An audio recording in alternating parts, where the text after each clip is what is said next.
ఓం శ్రీ కృష్ణాయ పరమాత్మనే నమః. శ్రీమద్భగవద్గీత అథ ద్వితీయోऽధ్యాయः. సాంఖ్యయోగः.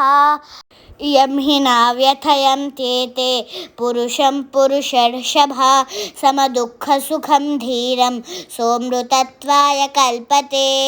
హాయ్ ఫ్రెండ్స్, ఈ శ్లోకం నుంచి తెలుసుకోవాల్సింది ఏంటంటే, సుఖదుఖాల తాకిడిని సమానంగా సహింపగలిగేవాడు మోక్షానికి అర్హుడు.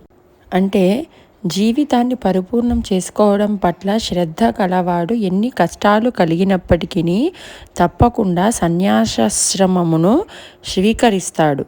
సన్యాసం అనేది చాలా కష్టమైన స్థితి. అంటే కుటుంబ సంబంధాలను తెంచుకోవలసి ఉండడం, భార్యాపిల్లల సంబంధాన్ని విడిచిపెట్టవలసి ఉండడం వలనే సాధారణంగా అటువంటి కష్టాలు కలుగుతాయి. కానీ ఎవడైనా అటువంటి కష్టాలను సహించగలిగితే అతని ఆధ్యాత్మికానుభూతి మార్గము తప్పకుండా పరిపూర్ణమవుతుంది. అదేవిధంగా స్వీయ వంశీయులతో లేదా అటువంటి ప్రియమైన వారితో యుద్ధం చేయడం కష్టమైనా క్షత్రియునిగా విధి నిర్వహణలో అర్జునుడు పట్టుదలతో ఉండాలని ఇక్కడ శ్రీకృష్ణుడు ఉపదేశించబడడం జరిగింది. ఇప్పుడు వర్డ్ టు వర్డ్ మీనింగ్. యం ఎవనిని, హి నిశ్చయముగా, న వ్యథయంతి బాధింపవో, ఏ తే ఇవన్నీ, పురుషం మనిషిని, పురుష వృషభ ఓ మానవులలో శ్రేష్ఠుడా, సమ మార్పు లేకుండా, దుఃఖ దుఃఖములో, సుఖం సుఖములో, ధీరం ఓర్పు కలవాడు, సహా అతడు, అమృతత్వాయ మోక్షానికి, కల్పతే అర్జునిగా భావించబడతాడు.